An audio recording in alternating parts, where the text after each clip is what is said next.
I just downloaded right over here this PDF, and what it is it's apparently the most recent updated draft for the standard C++ programming language.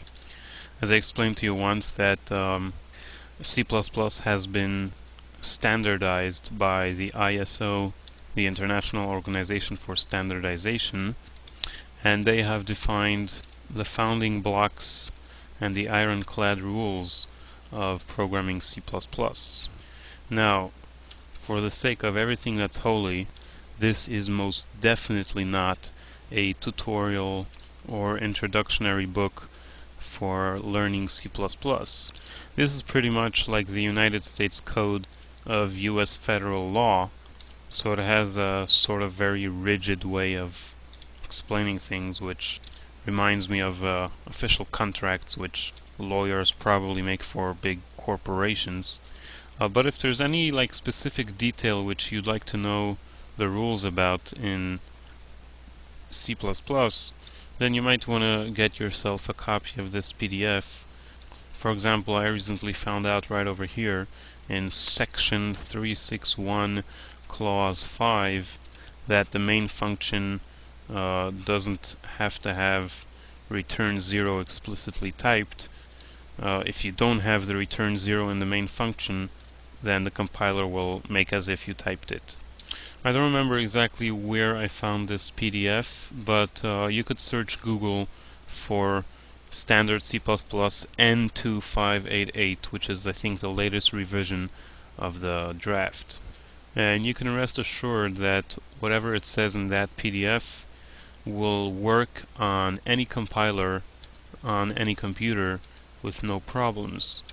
Many C++ programmers get very pedantic about standard C++ and will hate you for ever making some sort of mistake, like using something that's not standard C++ and or not strictly adhering to the fiery ironclad rules of standard C++. That's why many books and tutorials out there, including my videos, will many times be disrecommended by many of these programmers, because it is so easy to make a mistake, neglect some rules of standard C++ programming. So what I'm saying is, while I will try to always stick to standard C++, I know for sure that integer is standard C++, the main function is standard C++, cout and cin for sure. This whole program right over here should for sure work with no problem on any C++ compiler, because this is absolutely standard. But beware of little mistakes that I may make throughout my videos, which maybe if one day you realize that it doesn't work on a certain computer or a certain compiler, maybe it's because I thought that it's standard C++, but really it isn't. I've already mentioned a few stuff which isn't standard C++ and will probably differ by each compiler or each integrated development environment, including stdafx is totally Microsoft Visual Studio thing. You will not need to do this on pretty much any other compiler, and even right over here in Microsoft Visual Studio you can take that off by right-clicking the project, going into properties, and changing a certain setting, which I'll show you right now.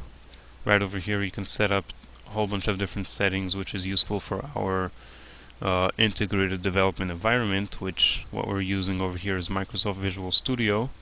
I will go right now to the configuration properties, and I will open up the C and C++ tab.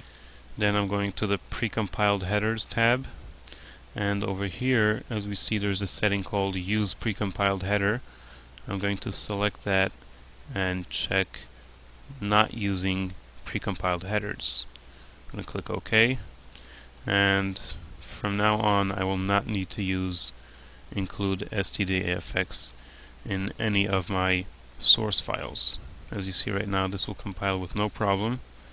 Otherwise, if I would not remove that option, I will have to have include stdafx in every single one of my source files, otherwise I will get a compiler error. But that thing, for example, is totally not standard C++. It only has what to do with this specific IDE that I'm using.